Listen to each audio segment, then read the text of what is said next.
Jim Ellsbury. I'm Ruth Ellsbury. I'm Susie Fergali. I'm Dave Fergali. Dave Deedy. Mark Simpson. Nancy Simpson. Alice Pope. I'm sorry. No, that's Alice, it's fine. Betty. Betty. DeLuca. Very nice to meet you all. Good, thank you for coming. So let's begin as we should do everything in our life. In the name of the Father, and of the Son, and of the Holy Spirit. Amen. And I'll talk about the sign of the cross when we talk about the crucifixion. But I want to start in a place, this is about Holy Week, the Triduum of Holy Week. I call them our high holy days, our days of awe. The Jews would have between Yom Kippur and Rosh Hashanah the days of awe, they call them. And these are our holy days, our high holy days, our days of awe. They are the holiest days of the year for Catholics. And I believe Orthodox too. The thing is that they are because we take time to remember the journey of our brother Jesus. And when we talk about these days, we kind of split them up, don't we? There's Holy Thursday, there's Good Friday, and there's Holy Saturday and Easter. And Dave is on the liturgy committee, and he has spoken many times about this, that they shouldn't be seen as separate entities. They're kind of a flow together. We kind of separate, but they're not. All of them are interconnected with the crescendo of being Easter. So I'm going to start at a place that you would least expect it. Alice, are you ready? I'm ready. Okay. So, in the 6th month, the angel Gabriel, I'm going to shorten this, came to a town in Galilee, and she appears to the Virgin Mary and says, "Rejoice, O highly favored, the Lord is with you." Mary's deeply disturbed. And he tells her, he sees that and says, "Mary, don't be afraid. You've won God's favor. He will be great and will be called Son of the Most High. The Lord God will give him the throne of his ancestor David." And Mary says, "How can this be? I'm engaged." She doesn't say that, but she is. "But I don't know man. I've had any sexual interactions." And he says, the Spirit will come and be with you. And this will be accomplished this way. And then when we read this, if we ever read this, you know, when we read this, the next thing the priest says is what, or the deacon, they go right into, well, let it be done, right? I often think there should be a pause, a pregnant pause, which is appropriate, at that point. Because basically, all of creation on this earth, the cosmos, because we know that Jesus is the Pantocrator, the Lord of all, everything stops. Because we're not play acting. This woman has to make a decision. And I'm not so, hi hon, how are you? Good. It was my wife, Terry. I was surprised to see you here. Nice. It is. But she has to make a decision that one way or the other. And why I choose this, because this is the great mystery of the Incarnation. There are two great mysteries that bring us redemption. What are they? The Incarnation and the Resurrection. Certainly Good Friday and the death of Jesus is absolutely critical, but bookend the two. God becomes who we are. God becomes something more than we are to pull us into that. So when I talk to you this way, when I talk about Jesus' journey on the days of the Holy Week, I'm not talking about a person who's play acting. We're not talking about somebody who's wound up and saying, well, I'll choose that, and I'll do this. And don't worry about that, Jesus, because even though you might hurt a little bit, this is going to happen too. He's not. That's not what happens. He's like us, but all things but sin. So when he unfolds this journey, there is certainly an awareness that he's moving toward a climax in his life. But that doesn't mean he's devoid of either emotions or choices. Please, I do firmly believe that. At the same time, I want to be very clear. Jesus doesn't grow into being the Son of God. He always is, always was, always will be. Yesterday, today, Alpha, Omega. But his awareness of that role becomes like we grow in our awareness of life. And I know maybe some people will differ with me, but I'll stand on what I say because I think that's good, solid biblical scholarship, and I think our church would support that. Again, Christ is always God and man. His awareness of his call to be truly the Messiah through the suffering servant, the new man that will bring all of us to a new place with him, becomes sharper and focused as he moves to the crescendo of him being on the cross. And certainly is affirmed by the resurrection of our brother Jesus. So here's a few things to know. I don't know, some of these people know. So are you ready for this? Mark, because you have an astute, precise mind. All right, you ready? No pressure. How many people do you think lived in Palestine at the time of Jesus' Holy Week? How many do you think? Take a guess. 50. 50,000? 50 people in all of Palestine? Yes, me. All right, 50. All right, that's going to be a little more. Anybody? Yes, more. 10,000? Probably about 500,000.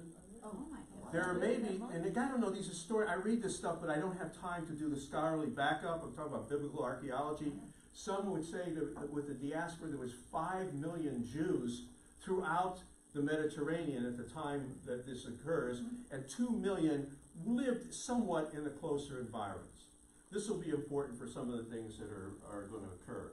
Of the people that would be there for the high holy days, there was probably normally 55,000 people in Jerusalem at any given time. It would swell maybe to maybe 200,000 or more during Passover.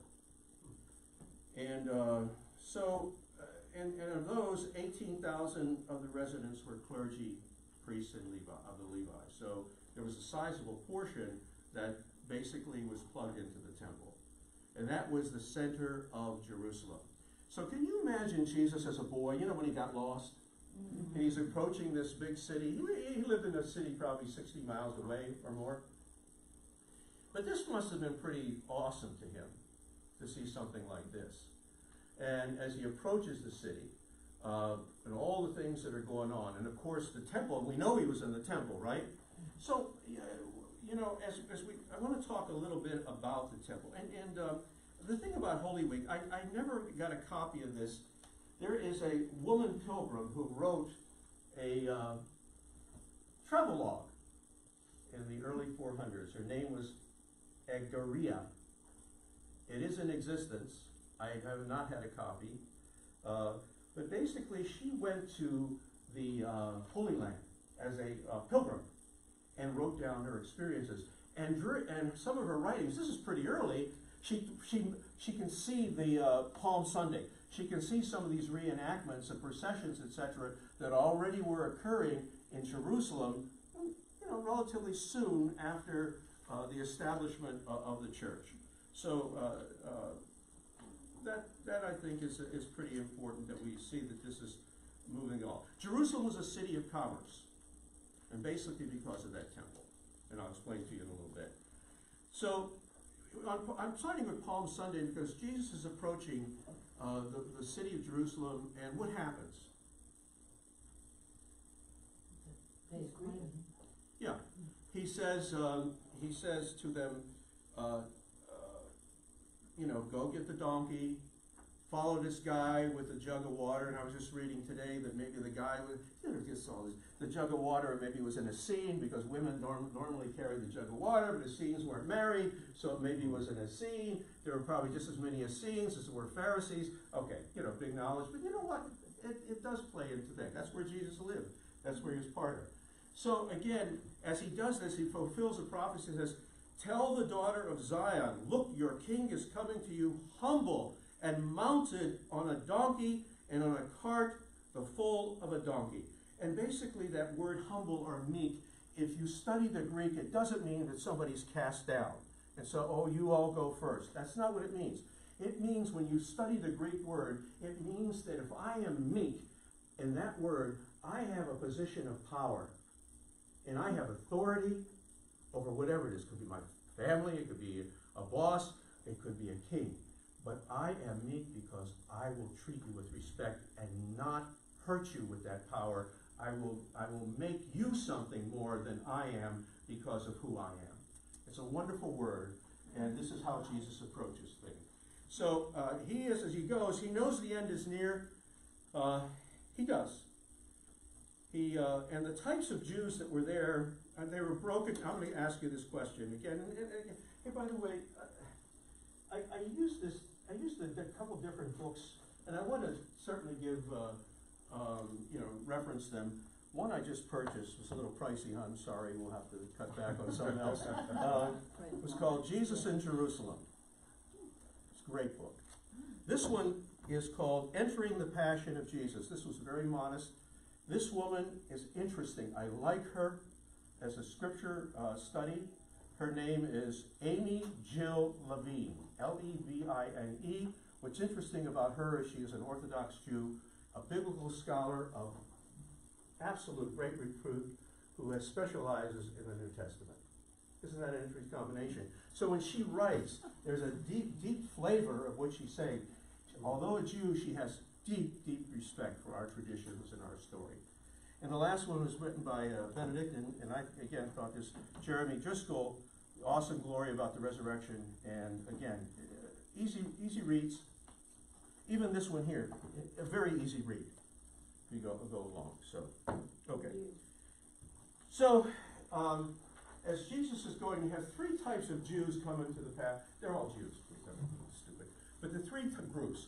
One are what we call diaspora Jews. These are people maybe coming from Rome, Greece, somewhere in the Mediterranean.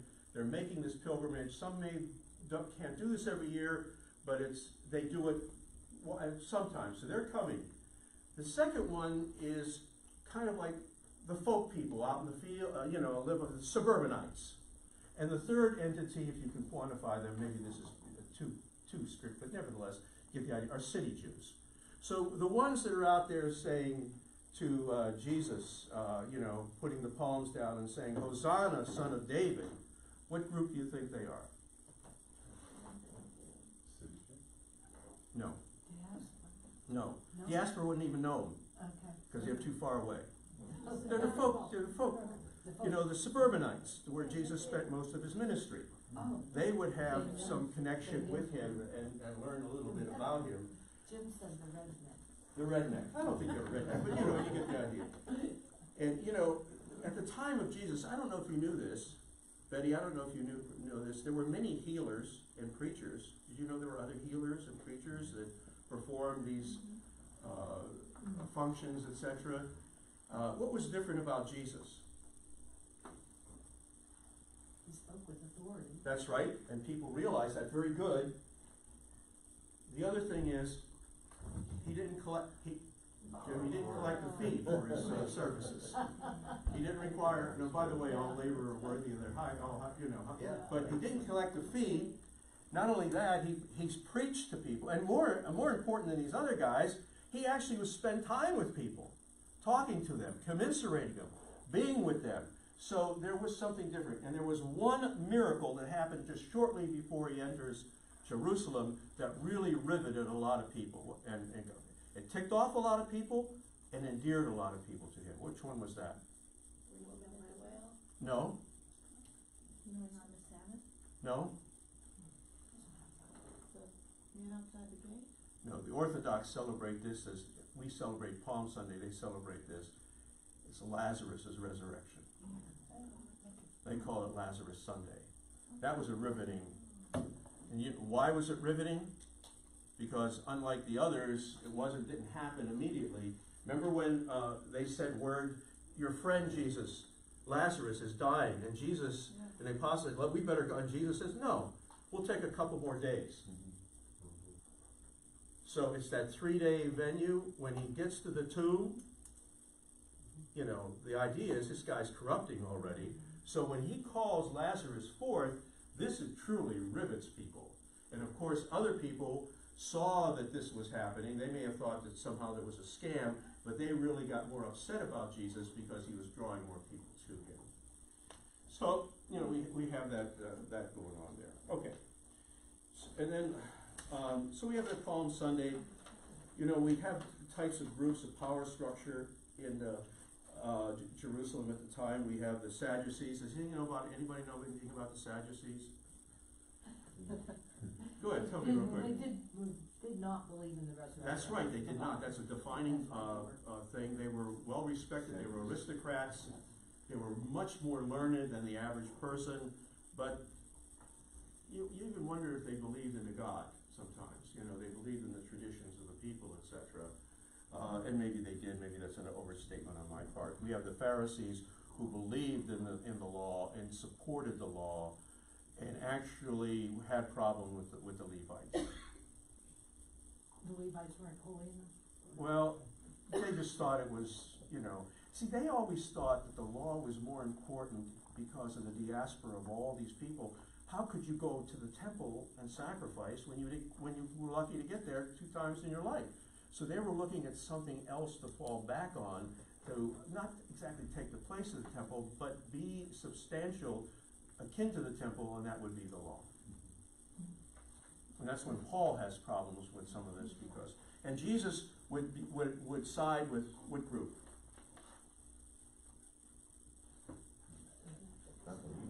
The Pharisees. He definitely would side with them over the Sadducees, especially because of the resurrection. So just leave it at that. So, you know, they're there. We have, and when Jesus is moving up that hill to Jerusalem, there's another entity coming from another direction. Nobody's going to put palms down for this guy, but he's coming because he has to be there during the Passover. Do you know who that is? Pilate.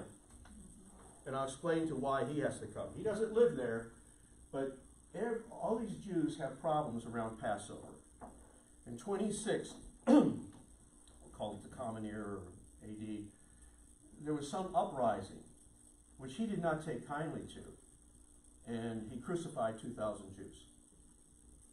This was a man who did not like Jews. He probably did not, I mean, it's like the emperor says, you go to Palestine, and he said, oh my God, he goes home to his wife and said, you can't make this up. But if we want to be on the rising ladder, we better go. But he didn't want to be there. So he's coming from another direction because his role is to make some proclamation that the Passover is beginning. Okay? Because it's such a riveting point for so many people coming to the city.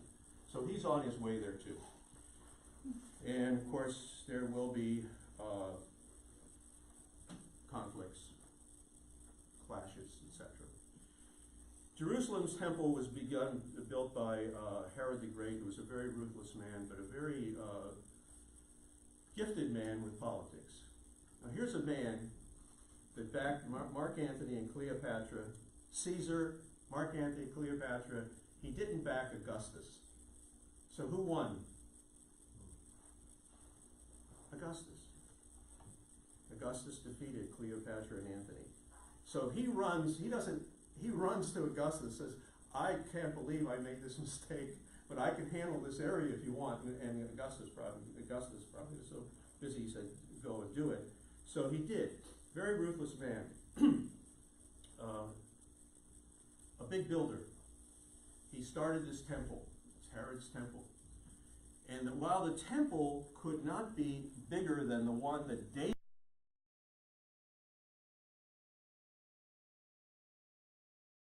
built, this platform 35 acres or more, an extension. So technically the temple was the same, but here. The temple also had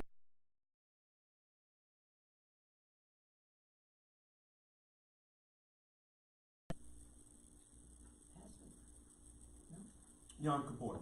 No, not Passover. Yom Kippur. It's the only time you could go in. Then you had the courts of the priests.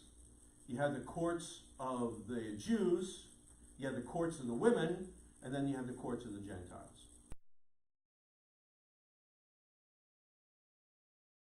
Welcome. You couldn't participate in some of the other things because you were not a full-fledged Jew. It's like me going to the Greek Orthodox Church, which I go to many times.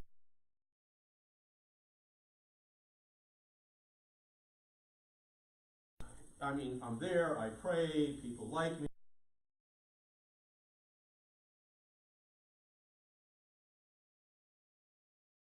Because I'm not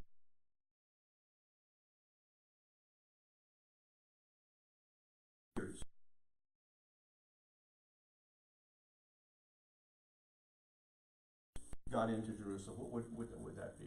Anybody know? He goes into the temple and flips all the change and. That's it. Very good. He goes up there, and you have the vendors, and you have the money changers, and this disturbs him.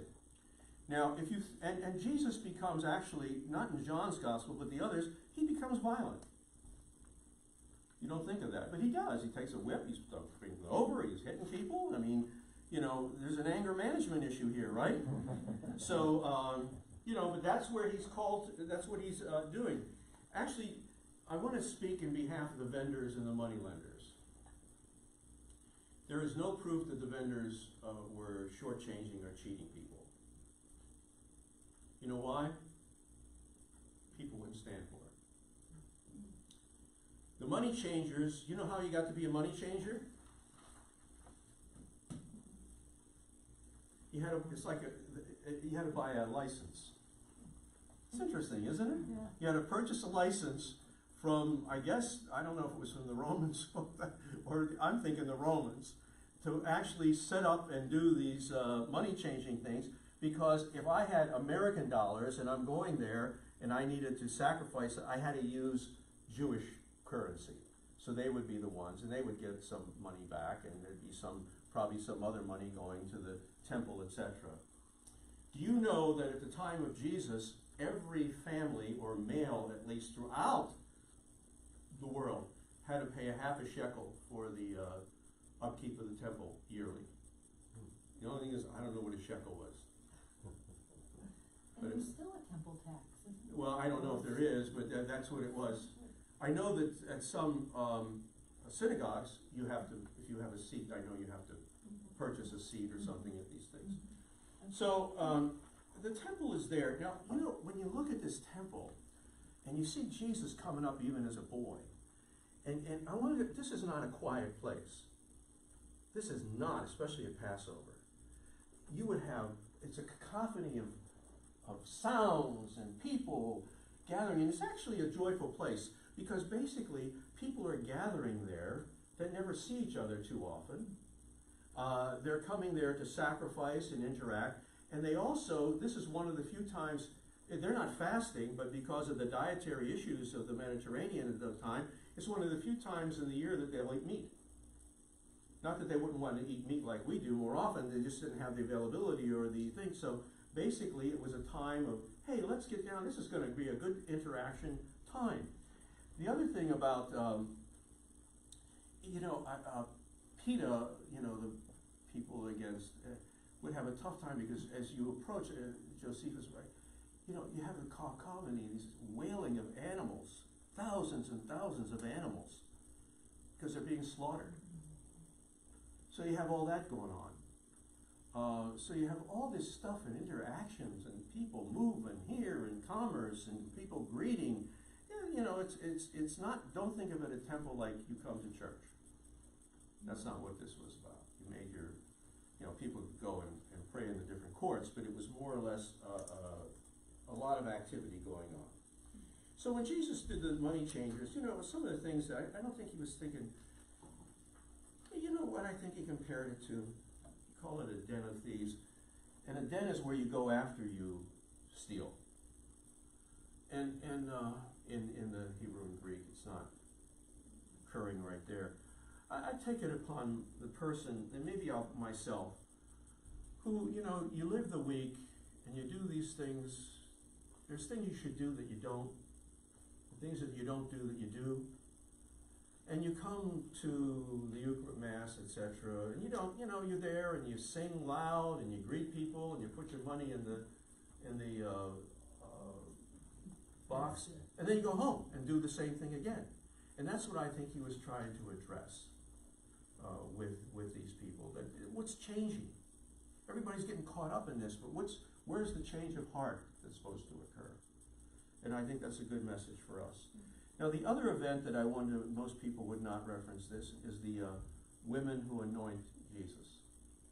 That occurred this week. And John's Gospel has it out. I bet it occurred because the other three have it during this time.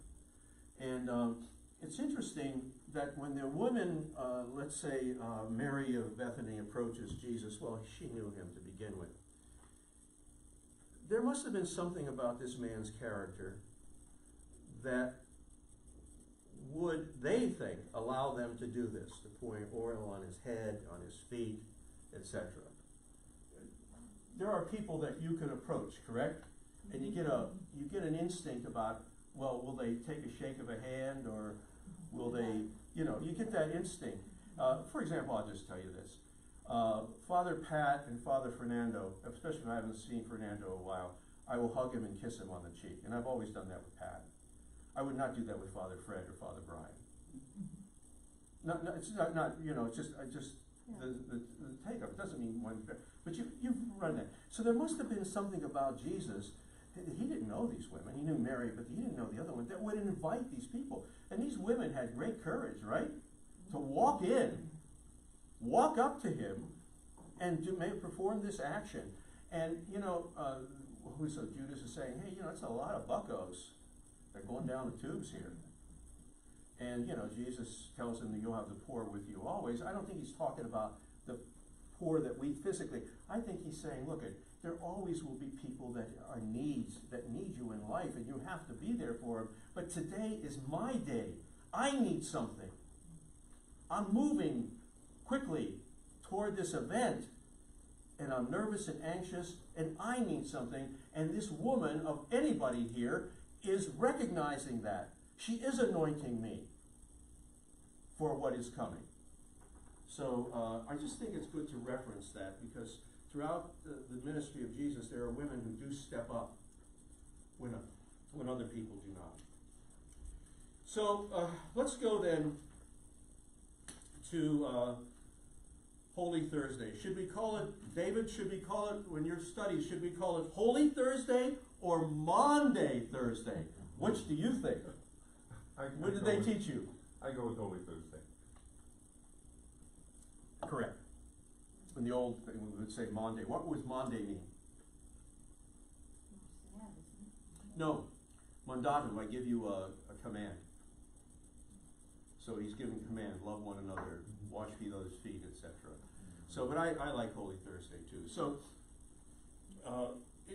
when we move into this feast, I want to first talk about before the Lord's Supper, the Mass of Chrism, which should be celebrated on Holy Thursday. It's not, because of too many other activities. Usually, I think in this diocese on Tuesday. What is the Mass of Chrism? Does anybody know? Blessing the oils. That's right. There's a couple things involved with it. It's not just the blessing of oils. It's where people gather around the bishop. Excuse me, I need to take one of these cough drops. The bishop, who is the shepherd. He has an authority, but I kind of want to reference him as being the not the suffering, but the servant leader, who is appointed by, in the apostolic traditions, they go back to the apostles. We reverence that. Even if you don't like the bishop, that doesn't matter. He has that calling, and it's passed on one to another. So the priests of the diocese gather there, and they reaffirm their priesthood as well as their, I don't like to say allegiance, that's a goofy word, but their respect and obedience to the head of the diocese, the bishop. And then they bring back the holy oils. So the blessing of oils is given, for the baptism. What are the 3 oils that they bring back? Chrism, sacrament of the sick, and what other? No. It's chrism, the ordination. It's baptism of humans, salvation. Catechumens. And it's a renewal of the priesthood. And I want to tell you that traditionally in the Roman Church, the Latin Church, the Western Church, we celebrate the institution of the priesthood for the Last Supper. But I don't want you to think of priests like we have priests. There is a special calling. They are called to that. And so basically, and that would be a whole different topic, but I don't want you to think precisely. It evolves rather quickly, but there is an evolution to this process. That they become what they are today. By the 3rd century, the oil that's used for baptism is being used throughout the church. And by the 20th century, this massive chrism becomes a vehicle for a priest to exercise their communion with the bishop of the diocese. Okay? So, the signet chant for Holy Thursday starts with the kings of the earth rise up, and the princes conspire together against the Lord and his anointed. So, Passover is not a Seder. It's a different type of thing. You're aware of that, okay? It's in the Eucharist as the Passover believers. This is important for all of us to, as we go through our prayer life. We're on a journey, correct? This is not where we belong. We don't belong in Marietta, Georgia. We don't belong wherever we're going to go or where we came from. We are people on a journey. We're a pilgrim people. This is not our permanent dwelling. So we are passing over to something new. And like the Jews of old, we're a nomadic journey. The Eucharist is our bread, our manna for the journey. Passover is not eaten alone. It's shared among family and friends and neighbors, correct? I was listening to the Quest, and they have an answer. People call in. I love it because I learn a lot. But so this priest who's been, I don't like to say he's still a priest, but he's under investigation for some sort of abuse or whatever. And the only thing he can do is to say mass for himself. And I'm saying, I don't get it. You know, why would you say mass for yourself? You know, we've been married, 31 years, correct? And you knew me before that. Have you ever seen me say mass in our house? No. Now, we've had our kids say, why don't you say mass so they didn't have to go to church? No, I'm serious. They were wise. But I've never done that because I feel the Eucharist is to be shared, like this, the Passover, it's shared with family. That's why we come here. We come here to partake of the body and blood with the community. So, and the whole lamb is to be eaten. You know, at the time of the Passover, Jesus' time, I thought somebody said 200,000 lambs were slaughtered. I mean, that's a lot of lambs. You can see why they're, and you know what? I forgot to tell you this. People generally would not bring their sacrifice with them. I mean, even if you had to bring a lamb 60 miles, that was taxing, let alone coming from Rome or Athens or somewhere else. So there was a big industry that would sell these things, right? These animals, so that you could make the sacrifice. We used unleavened bread and bitter herbs. They retold the story of the Exodus, and don't we do that at Mass? We retell our stories through the readings. And the Lord also, it's always that, you know, Christ has died. We don't use that one anymore, but Christ has died, Christ will come again, and we always believe that, do we not? He's present in the Eucharist, but he also will come from the East. I love this when I go to the Orthodox Church, but they're always saying about what's in the West, the devil's in the West. And I'm saying, oh my God, so, you know, that's where we are. The Latin Church is in the West.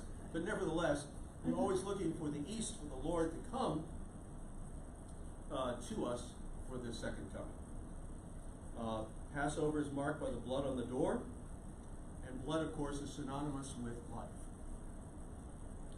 To pour out one's blood for another is to offer one's life. The redemptive blood in the Old Testament Paschal Lamb in the New Testament. It can be a sign of adoring God, the source and master of life, or an expiatory sacrifice. It's not an appeasement. We don't have time to do this tonight. Our theology of Good Friday, the sacrifice of Jesus, was really developed by Augustine, Anselm, and it's atonement. And if you look at the word atonement, I can write here's how we would write it so that it would be better understood. You know how to spell atonement. I hope I can spell it.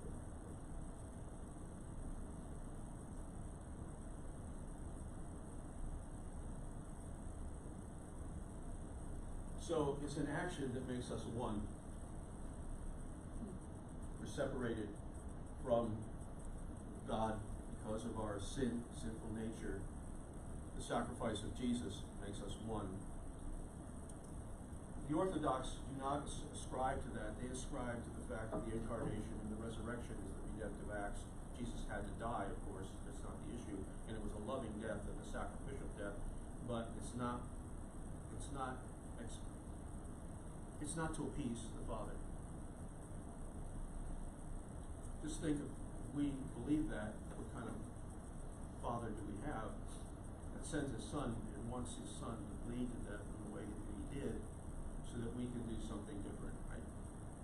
I still think I like this theology, though, for another aspect, because it's easier for me with this. We all go through sufferings, do we not, Betty? Psychologically, family, physically, all of us go through these journeys. And one of the ways that I think a Christian embraces the cross is to say that somehow I put my sufferings with Jesus, and somehow they become redemptive for me and for other people. Remember how people say, offer it up? Not just for the sake of that, but really, what else can you do sometime? But to say, Lord, I want to be with you in this way. Jesus isn't suffering. We are, but we attach that in such a way. It makes sense some ways for people, and it is a redemptive aspect. So I like this part of it. It's something that I think could be explored and talked about more. But anyway, so Holy Thursday.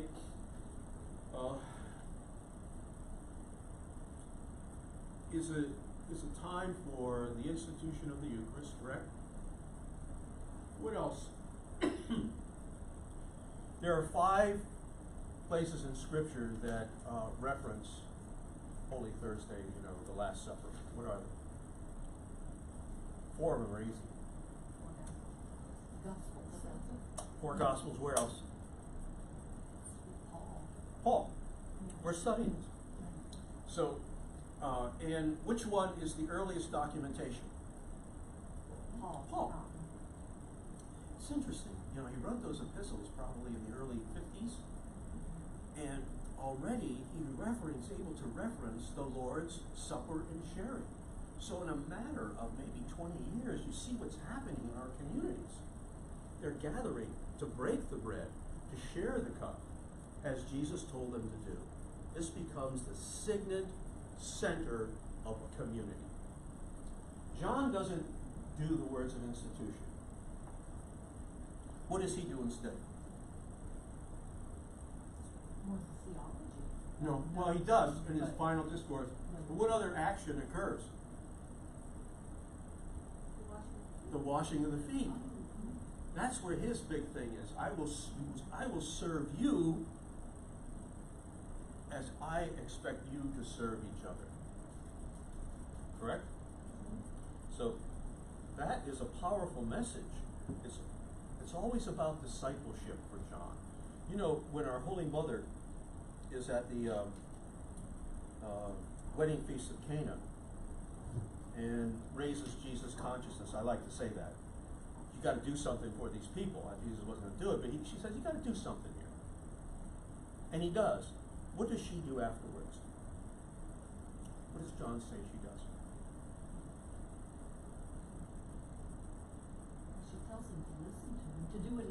No, he does that, but after the whole action is completed, she follows him.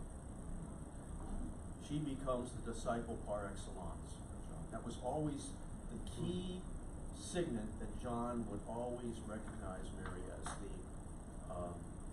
the true disciple who will follow Jesus from giving birth to death and to resurrection. She's referenced at the ascension. And of course, we have so many titles of Mary, right? We have the Immaculate Conception. We have the Assumption. We have Our Lady of Guadalupe, Fatima, Lourdes, Mary Queen of Heaven, Mary Queen of Knots. Which is her title that is absolutely the one that everyone flows from? That's right, Theotokos. We referenced it when I started. She is the Mother of God. That's the one that all these others flow from. That's the essential one. If you're in the Greek church and they say the prayers, every time they say, and they use more than Mary, they'll use Holy Theotokos. You bless yourself. Everybody stops and blesses themselves when that name is said. Chanted or said. Stop, bless yourself. That's how they hold her. She is the Mother of God. And you, unlike our iconography, where you'll see statues of Mary, correct, by herself, it's seldom, if ever, that you will ever see iconography in the Eastern Orthodox churches that don't have Mary and Jesus together.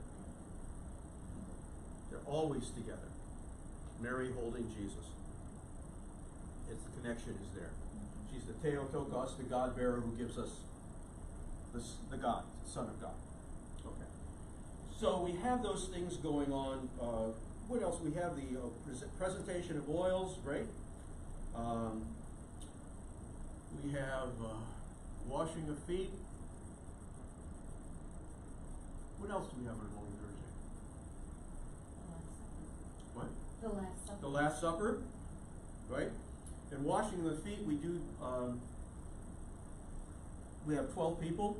When Father Dennis was here, he had everybody, and some parishes still do that.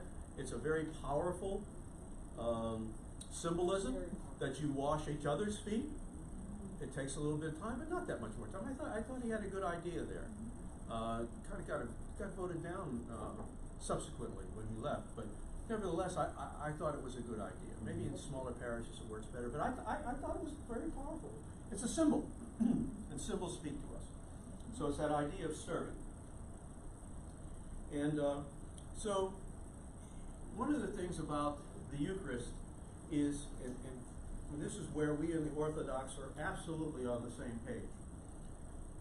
The precious body and blood, when Jesus breaks this bread and shaves his cup, these are not symbols. This is truly his body, truly his blood. Does anybody know who Flannery O'Connor is? Yes. Okay. So he was at a dinner party one day and they were asking her about being a Catholic and did she believe all that stuff? And she just turned and said, well, I'd be a stupid, I'm paraphrasing her, if that's not truly the true body and blood of Christ, I'm stupid. Absolutely, I believe it is. So, that is our gathering focal point of everything we do is that Eucharist. Now,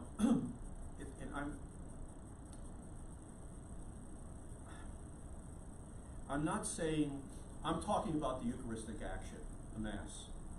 We certainly reserve the Blessed Sacrament, and that is Jesus, please, I believe that. We bow, we pray, we have such a gift here in this parish that so many people will come and pray before this holy sacrament, not only a hope for themselves, but for all of us who can't go for one reason or another, but they're there representing us before Christ, imploring, his mercy and blessings on them as well as all of us. What a wonderful gift these people give us. And we should really never take that for granted. The Eucharist, though, that I'm talking about, and I guess maybe is the breaking of the bread, the sharing of the cup, that action. So, in that is truly the body and blood of Christ. And can you have that without a priest?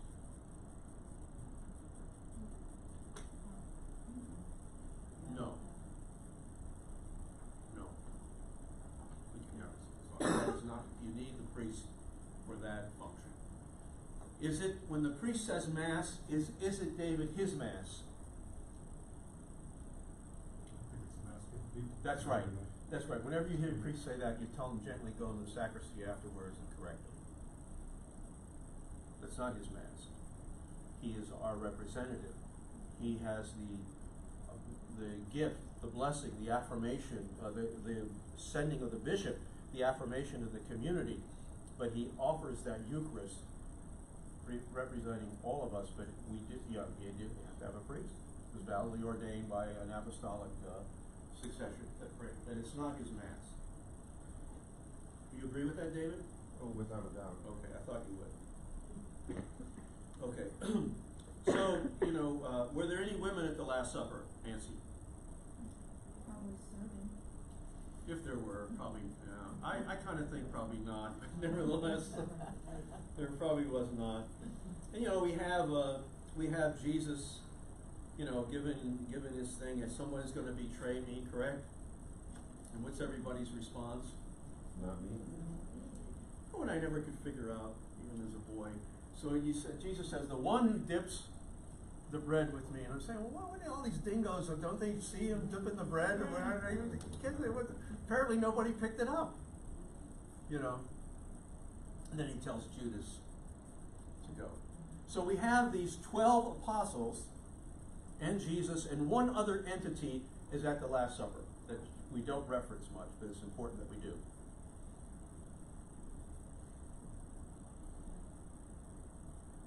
Satan. Did you say that? I'm sorry, Suzanne, I didn't hear you. Okay. I said the devil. Yeah, he was, because the devil enters him. Yeah. And this is so important, and there'll be a couple other times in the Passion that the devil, because this doesn't just become Jesus, and this becomes a cosmic battle. We're talking about the forces of evil that Jesus is confronting on behalf of all of us. This is more than just the devil with Judas. It's the devil that pervades with evil throughout our person sometimes, if we are not wise enough to stick with Jesus and the Eucharist and the sacraments, but also that pervades with evil throughout the world, and Jesus is taking him on. He's taking him on behalf of all of us. So this becomes a cosmic battle rather than just, Jesus going up by himself. So, any other questions about Holy Thursday? Oh, what happens at the end of Mass? Strip the altar. Strip the altar, right? We have a procession, which is beautiful.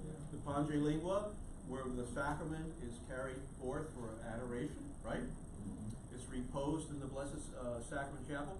Now, I don't know, maybe I'm the oldest one here, but I remember as a boy in the monastery that on Holy Thursday night, these altars of repose were just stunning. Do you ever remember that? They were filled with flowers and all sorts of candles, and the monstrance was put in the middle, and people came at least. Actually, in those days, they went through the night till about to daybreak the next day. I think we only do it to midnight here. And here, I don't think it's that extraordinary, is it? No. It's on the altar, right? But I always remembered that as a boy. And didn't the priest wear something special? Yeah, he wears the cope. They call it the cope that he would hold. That we hold the chalice, not with his hands, but with this garment. Why do we not do that in the adoration chapel?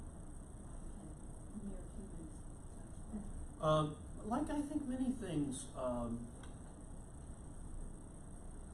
It's a good question.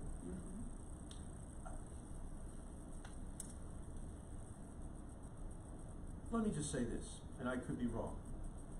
We'll talk about it. When you're baptized, you are baptized as a what? As a priest, prophet, and king. So I think as long as it's, and a lot of times if there's a priest there, I would expect the priest to do that. But a lot of our things liturgically become what I think is matters of convenience. you know, it's not what it's supposed to be, but it is. Like I have this thing now, and you know what? I need to recede in my life and shut up. I need to get back at the church now. And Nancy, Ruth, I apologize today because I went off today, and I said, no, I just went off like a crazy man.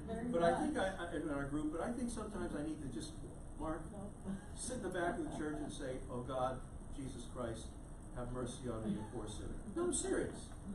Some other people could wage the battles. Like one of the things about is running to that Blessed Sacrament for hosts. It's like, you know, as Fernando said, it's a bank, a communion bank. You know, the symbolism, you have one loaf or one thing, and what's not used should be consumed. You said, well, why would, I see people, well, I can't consume 2 hosts. Well, you drink half the chalice of precious blood. Why couldn't you eat 5 wafers? You know, I mean, that's the blood. You get it. Right, enough of that. But anyway, so we have that thing. So we do strip the altars. It's done in quiet, and the idea is we're moving into a new dimension. We're moving into Holy Good Friday. Now let's talk about this garden stuff here. Okay, Jesus is going to Mount of Olives. And he's been there before because we see references. He came out and back and forth. And so it's called an agony. And agonia is a Greek word. It's a technical term for what athletes do warming up for the Olympic Games. During that warm-up, Greek athletes would produce a certain sweat which would warm up their muscles and ready them for the coming combat. That sweat was called agonia. And we know that Jesus sweat in the garden, correct? Sweat blood. Jesus sweats to prepare for his passion, the suffering. It is a passive stance in the face of a terrible, hurtful action. There's drama in the garden. What else happened in the garden? Garden slept. Oh, we're going to get to that. But what else happened in a garden? Oh, garden. What? Yeah, Garden of Eden. Here we have one garden, you know, that didn't work out well, and we're visiting another one that's going to correct that. Correct? It is. So, you know, you see the tandem there of Jesus in the garden. And so he's marching, and when Jesus goes to the garden, he has this discourse that he's reminding, and I won't go through all the things about it, the discourse of his final discourse. I am the true vine. I'm going to suffer, but I'm not going to leave you. And if you want to follow me, guess what? You're going to suffer too. But don't lose faith. Don't lose hope. I'm paraphrasing. It's a beautiful long discourse of identifying himself as the true suffering servant and how he will take care of us who follow him, and also is asking us, you know what? If you're going to follow me, David, I'm going to tell you this right now. There's going to be difficult times. Take up your cross and follow me is a significant, for a first century Jew to hear that. You know, we kind of like, well, just look it over. But for a first century Jew to hear that would be a riveting statement in light of what the cross was. So, you know, he enters this garden, and where else in the garden is something going to happen? We have this one, and there's another garden. No, that's right. The betrayal will happen in this garden, but another garden. Oh, the resurrection. Yeah, Magdalene. She sees the gardener. Where did you put him? So you have these important things. The garden is very important in all three things. You know, what's that Elvis Presley song? I come to the garden alone, and he talks with me and tells me that I am his own. Jesus in the garden is alone. Now he's got these guys, these bozos following him. But you know, he has the 11. But then he chooses these 3 who are kind of like the special. You have the 11 because Judas is off now, and you have these 3. Who are the 3? Peter, James, and John. The 3. The Boanerges, the James and John, and Peter. The fisher people, there they are, they're good guys following Jesus. And, at the Transfiguration, what were those guys doing? Sleeping. The agony in the garden, what were they doing? Sleeping. And, if you kind of look at the person of Christ who approaches him, say, Jesus in his garden, I think he's very anxious, he's very nervous. I think he's sad. I think he asked these people to come to him and with him to do what? Pray and what else? Support him. Take a stand with me. I need you. I ask her, I need you now. This is what's going to happen to me. I need you to support me, to pray with me, to be with me. And of course it all falls apart.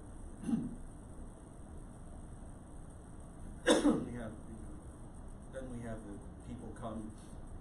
Oh, on the way to the garden, did you know that Jesus tells Peter to buy a sword? Did you kind of get over that, right? Yeah, he does. What does Peter do? Well, he does. Before he gets there, he buys 2 swords.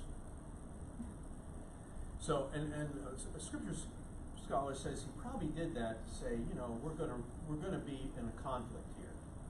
Jesus didn't want him to use the sword. In fact, he told him, this is what's going to happen. Put the swords away. We're not going to do this. It's a whole different story. He cuts the ear off. Jesus heals the ear. It's interesting. I think the cohort that came out to get Jesus and arrest him. Now, you would think about this. Would they take everybody? Wouldn't they arrest everybody? Mm-hmm. Yeah. They wouldn't arrest these other guys because I don't think they felt that they were very consequential. And they weren't. They weren't a threat. Only Jesus. And so he goes to the trial. And I want to talk a little bit about Caiaphas.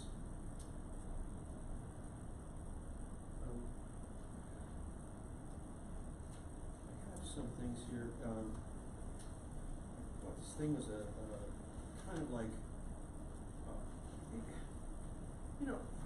I tell you, the Romans were, Pilate is portrayed as somewhat a reasonable man, isn't he? Let's see if I can, Jesus, work with me here. Just work with me. Give me something to work with here, and I think I can do some good for you. I'm being, but that's the way sometimes he's portrayed. This man hated Jews. I don't think he had much respect for Jesus. Anything he would do for Jesus, why would he do something for Jesus? His wife. Yeah, and by the way, what's her name? I just found this out yesterday. The Greeks call her Saint Porcula. She's a saint. I think he did everything because he couldn't stand the Jews. So if I can somehow get you by siding with this guy, that's what I'm going to do. I don't think he had a great respect for Jesus or anything like that. He didn't. That wasn't his venue. Remember, people cite, well, Jesus, what about those 20-some people that Pilate mixed their blood with, and Pilate had a very contentious interaction with the Jews.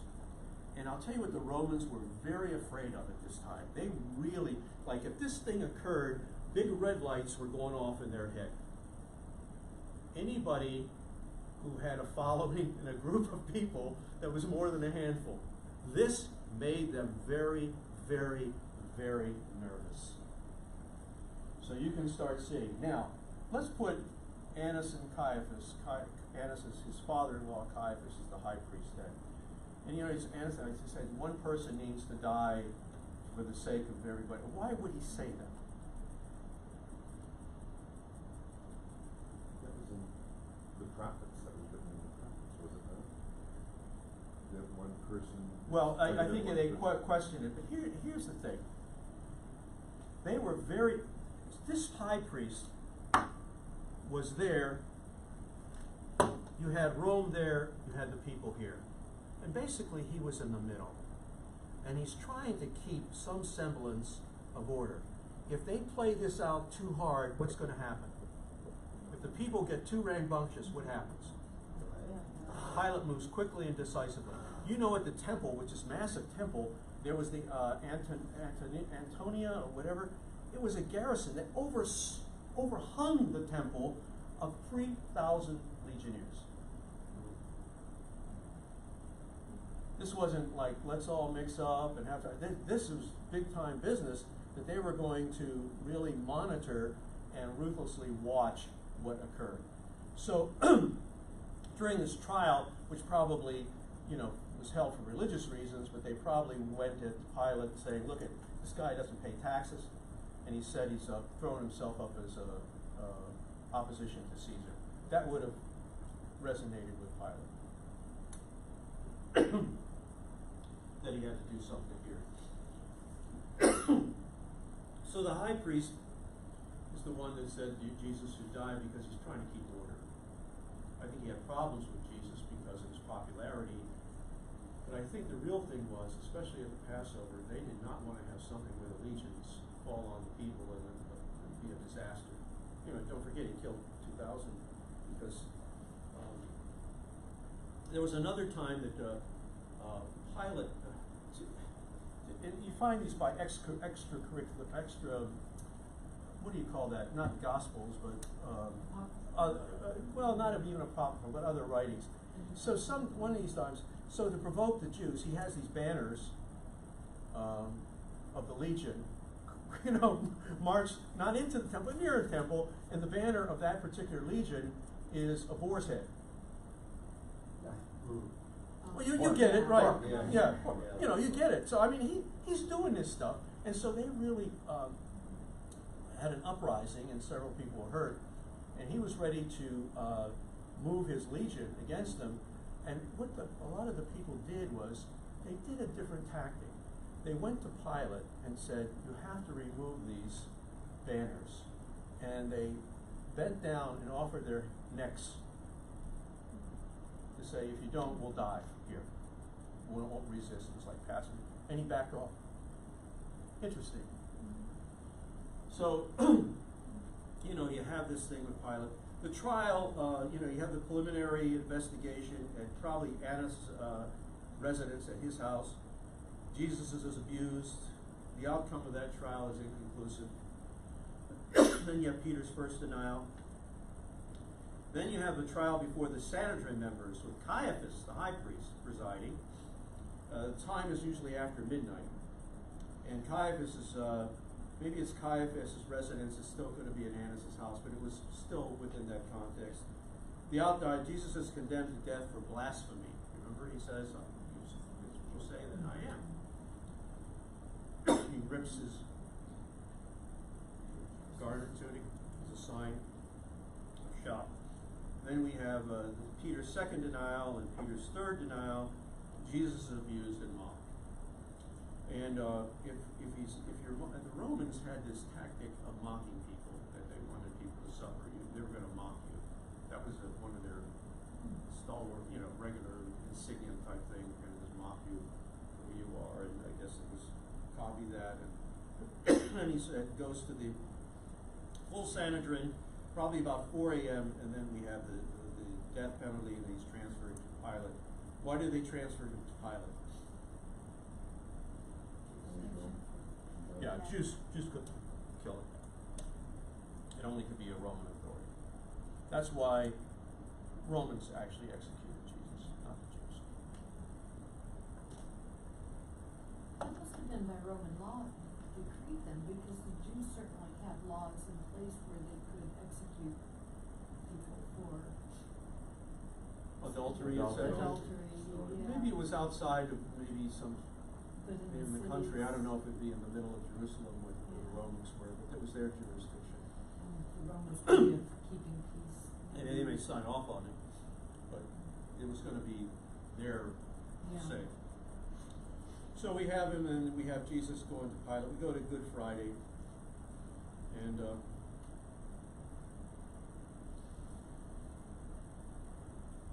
in the early first century, which is probably shortly after the fall of when people started meeting at the temple, then 70, maybe even before that. Friday is always set apart as a special day of fasting and prayer, as a memory of Jesus' death. And it's associated with crucifixion. Good Friday in the early church was always the Friday that preceded Easter. Now don't forget, there was no Good Friday or Holy Thursday in the early church, the earliest church. They didn't celebrate those days. Which one did they celebrate?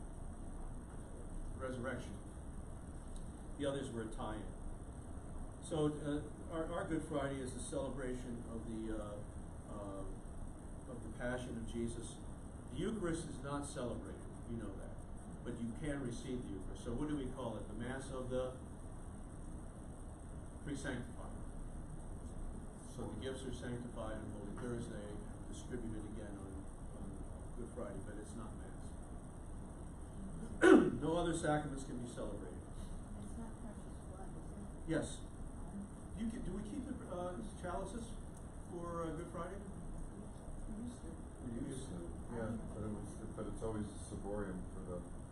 Yeah, you would have to because of the thing, but I don't know if they kept chalice. I think at one time they did. I don't know if they do it anymore. Yeah. I don't remember last time. It's a little harder, especially with this large thing. So, when we celebrate or memorialize the Passion of Jesus, what time of the day do our church liturgically say it should be done?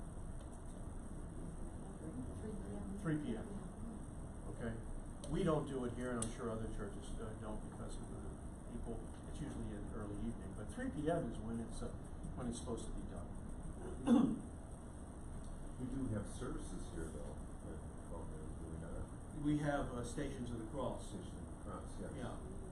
And one time we had people preaching. Now, I am one of the few people that you'll ever will see in your life that preached for 3 hours. What are you laughing at, Mark? You need his cough drops. Oh my God. And you made it look easy, right?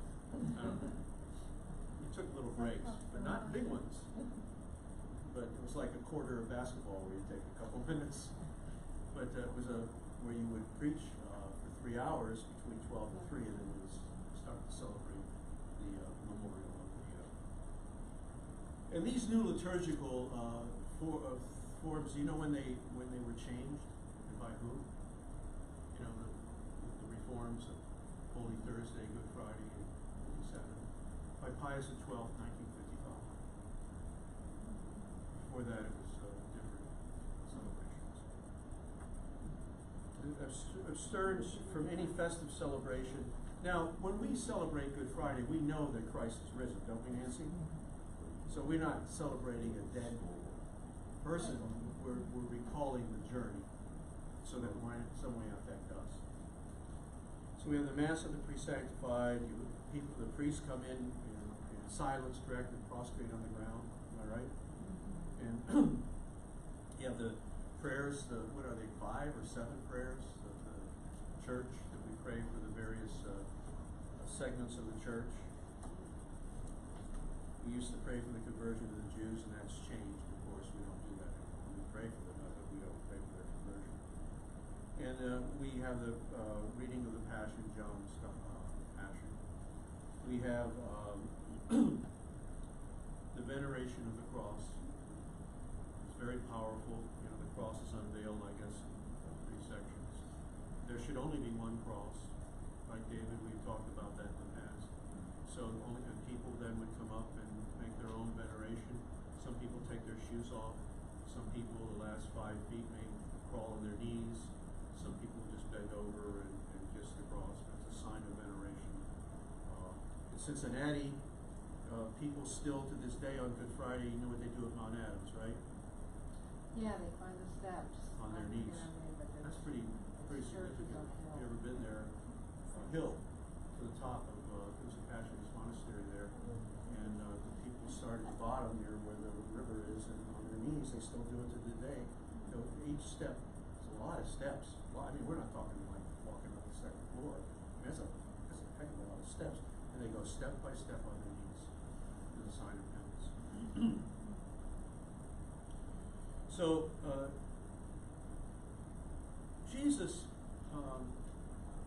when we celebrate this and remember this, let's talk about the crucifixion. Does anybody know who Lenny Bruce is? Yeah, right? Lenny Bruce once said that if Jesus was living today and died in 1960, we'd all be wearing little electric chairs around our neck. Interesting, isn't it? Of course, the crucifix has become somewhat fashionable. At the time, at the time of Jesus, the Romans didn't invent the crucifixion, but they certainly perfected it. And they could kill people in so many different ways. I mean, what the heck, this is a rather tedious thing to put 2,000 people. Or when, who's Spartacus? I mean, they lined those roads for miles with his followers on crosses. So, what was the purpose of crucifying people? Torture. Absolutely. One. What else? Humiliation. Absolutely. And see and tell. Show and tell. Caution. Oh, big time. That was their message. It's one thing for me to take you in a corner and chop your head off or put a sword through you. It's another thing to hang you somewhere. Remember what Pilate says when they come and tell him Jesus is dead? He's surprised, right? Why? He died quick. Most of these people didn't die quick. So the crucifixion, and there were different types of crucifix. Probably the type that was most common, you had these different types. You had the one that we're familiar with, right? You had this one. You had this one. And you know what? There's a lot of wood involved with this. So what did they have to do? Reuse them. Yeah. So when Jesus is carrying, it's probably this one. This being here. Not for sure, but it's probably that one. And who has to help him carry it? Simon, Cyrene. Did he really want to carry it? No. So who made him carry it? Roman. Yeah, remember when Jesus said, when someone makes you walk 1 mile, you should. The only entity in Palestine that could make you walk anywhere if you didn't want to were the Romans. So if you were walking down and you had your groceries from Publix and they wanted you to do, and they told you to do it, you darn well did it. They're the entity. And so when Jesus said that, it even had more powerful meaning because people hated the Romans. So when he's saying walk 2 miles, you kind of look at Jesus and say, are you sure these people are our enemies, our real enemies? And Jesus said, that's what you do. It takes on a new meaning. So you had these things occurring. Now, how do we know that Jesus was not everybody was nailed to a cross? Most were tied. So how do we know Jesus was nailed? Because he showed the disciples the nails. Boy, you are right on target. No, that's great, but that's right. But you're right. Most people wouldn't know. People will say, well, it's in the gospel. It's not. But it is in the gospel, but not with the crucifixion. It's when Thomas said, unless I what?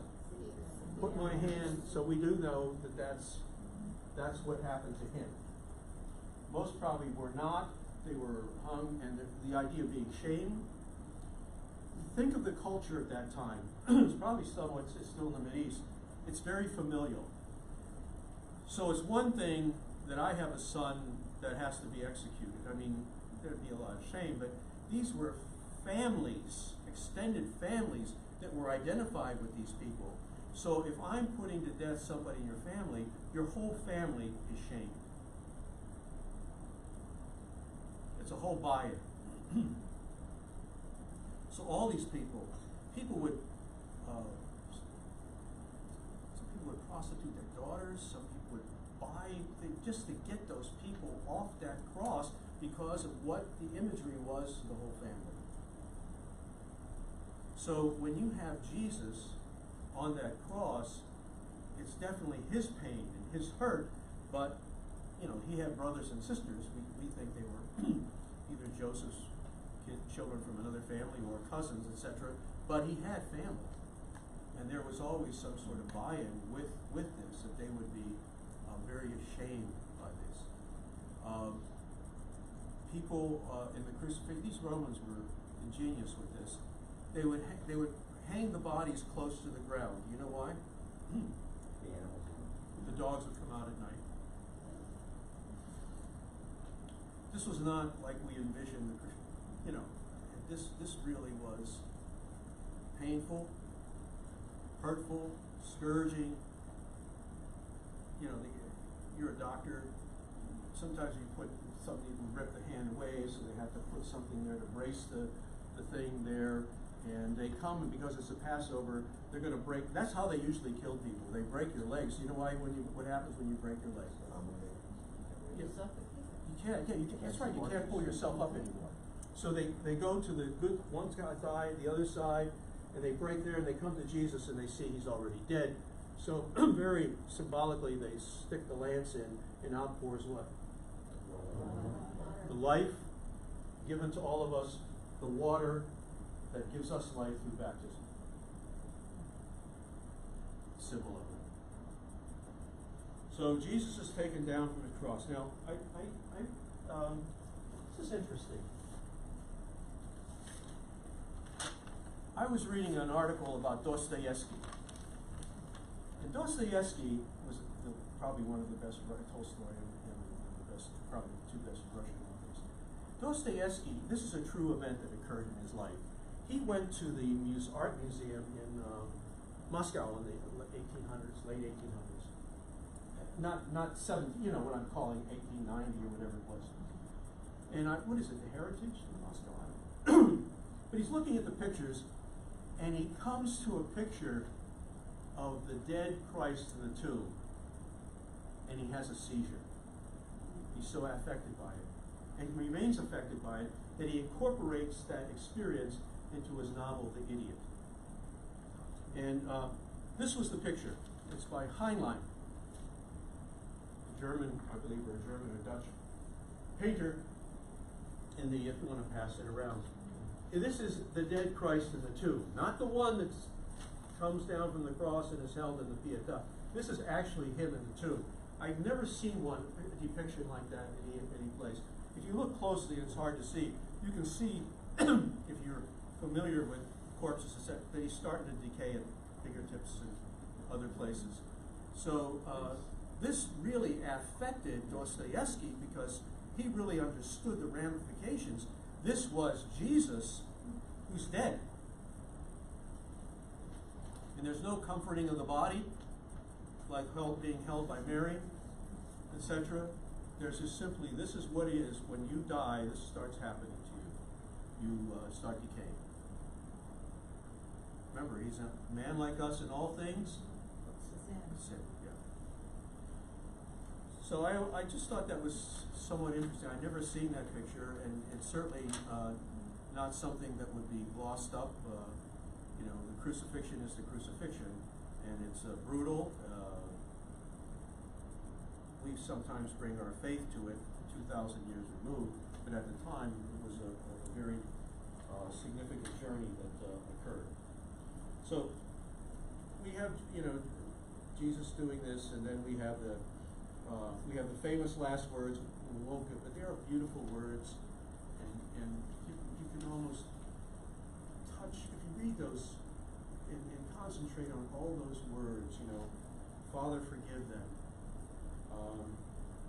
Truly, I tell you today, to the one repentant, which should be so hopeful to all of us, you're going to be with me in paradise. You led a life of hell, but you know what? You asked for help. I'm giving it to you. You're going to be with me. You're mine. What wonderful words that he told to somebody. Woman, Mary, here's your son. Here's your mother. You know, again, when you see that, I don't know, you know, we have people in this parish who've lost their children. You know, Dave, you talked to me about the one person. Did they lose a child? Well, I don't know. Yeah, I know you know who's out in the vestibule. It's such a horrendous, crushing journey that one never gets over. Now just imagine, again, we're not talking about play acting here. You have this woman who I think tried to decipher the way, who is my son and what is he doing? And I'm so hopeful and I'm so proud of him and I'm worried about him. and then you see this happening right in front of you. It's gotta be, just put yourself in her place. It's not only is it dead, it's overwhelming suffering that she kind of enters that whole process. So, we have that. What are some of the others? Father, it is finished. He's realizing this. This one, my God, why have you forsaken me? A lot of people refer to that to Psalm 22 or whatever it is, and that Jesus is praying it, and even some of the people around the cross say he's calling on. You know what? He's the suffering servant. He knew the scriptures. He knew them well. The suffering servant of Isaiah. Isaiah talks about there will be a Messiah who's a suffering servant, who will be persecuted and hurt deeply. But at the last second, at the last moment, God, his God, will come and save him. So Jesus, I think, is aware of this. But also he's aware that he's died. And so he cries out, my God, where are you? Where are you? Have not we said that sometimes in our lives? But again, in the next phrase, in manus tuas Domine, commendo spiritum meum. Father, into your hands. I trust, I give my life. What a powerful faith message. What a powerful faith prayer. What a wonderful intervener we have that we can follow in our most desperate hours.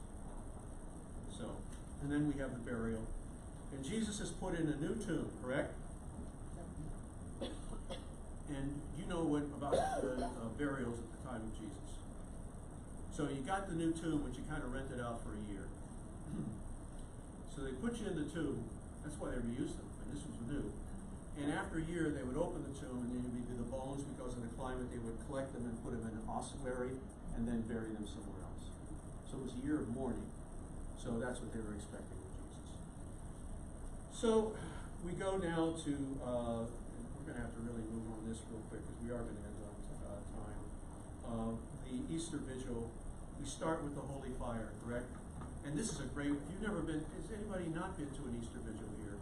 I would urge you to try, and even people watching, one time in your life passes so quickly, to go. People say, oh, it's so long. My sister, Marcia, we talked about this for a long period of time. And then she came, I said, just try this out. And after it was over, it was about 3 hours, she remarked how quickly the time went, because there's always something going on. You're not just sitting there, there's always some action. There's fire, hey, there's candles, hey, there's a big Paschal candle. Hey, there's people dumping in the water. Then there's people being chrismated. Then there's First Communion. Then there's a beautiful music. So all these things are called together to celebrate the resurrection. There is no other liturgy. Now, when I say this, it's all liturgies of the Eucharist. But this is the one that is the pristine, the keystone liturgy of our church on Holy Saturday. That's the one.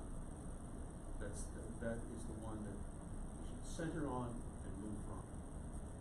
So we have the big fire, and we have a fire here, big one if you've ever been here.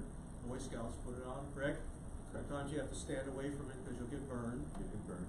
All right, so those things happen. Then we have the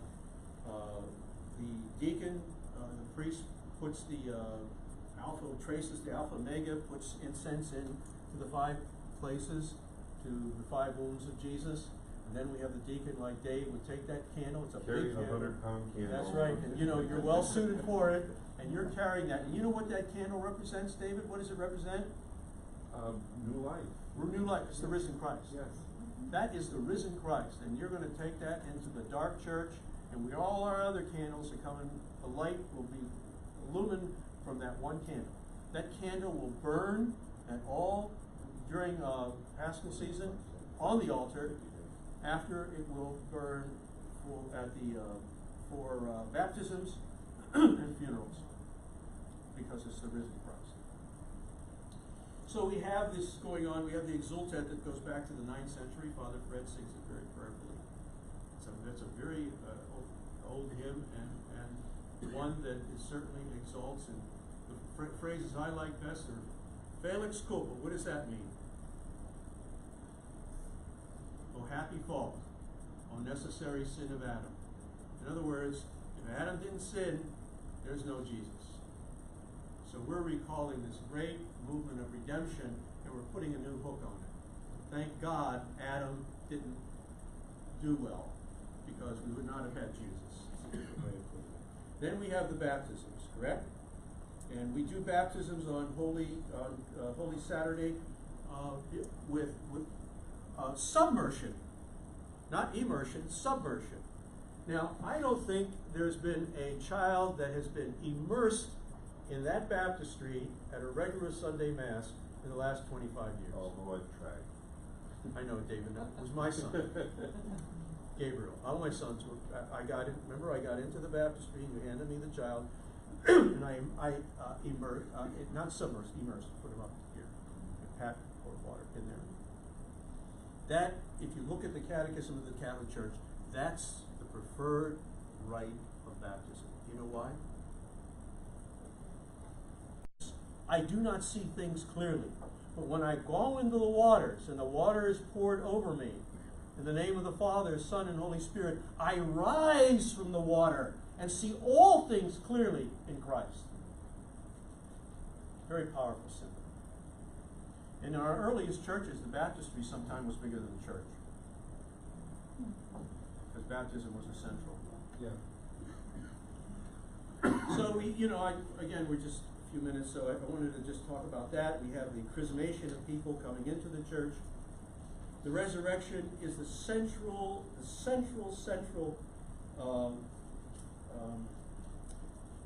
point of all of our beliefs. I mean, remember what Paul says. You can have all this other stuff, but if there's no resurrection, we're just a bunch of goofballs and following a melancholic mystic. So we rise in new life with Christ, and that's so important even in our downest days. And you probably in your journey seen many people dead. Sister Dan.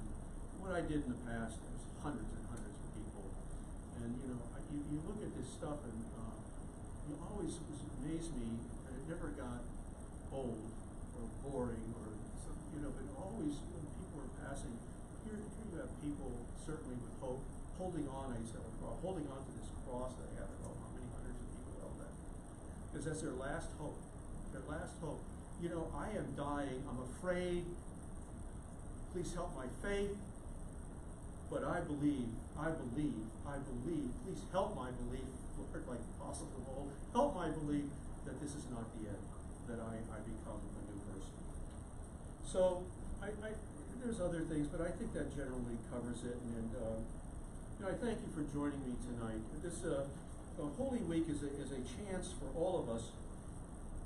If I could just say this, Holy Week is a time to think about taking risks. It's coming here in 11 days, because that's what the whole Holy Week's about. We watch those around Jesus, his disciples, his friends, his companions, who have been with him since the earliest days of his ministry. These are the companions who watched him heal the sick, feed the multitudes, proclaim the good news. Yet we see them all now in this fateful week leaving him. I think one of the deepest sufferings he had was the feeling of being abandoned by people whom he loved and felt he could count on. These are stories not only of Judas and Peter, of John and James. There are stories.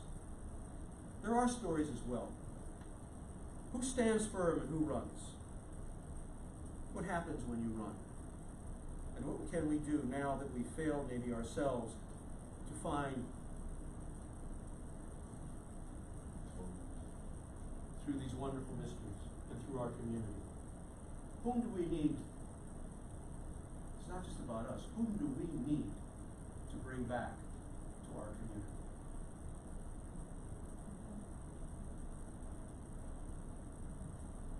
After all, that's what we're commissioned to do.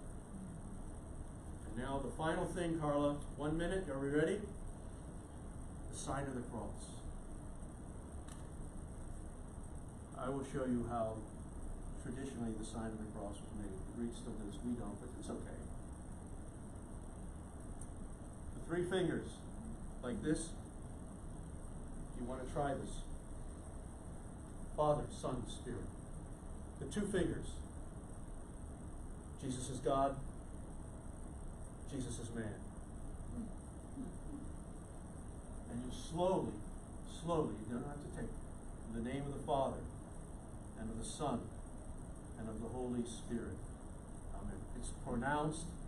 I'm trying to do this more. If you see me walking the child, I'm trying to make this more of a gesture rather than, you know. And by the way, I'm not cynical. Some baseball player wants to come over. God bless him. I think that's great. He's testifying to somebody. He's that to me. He's Catholic. I tell my kids that's a Catholic guy. You know, let's be thankful that he's doing that.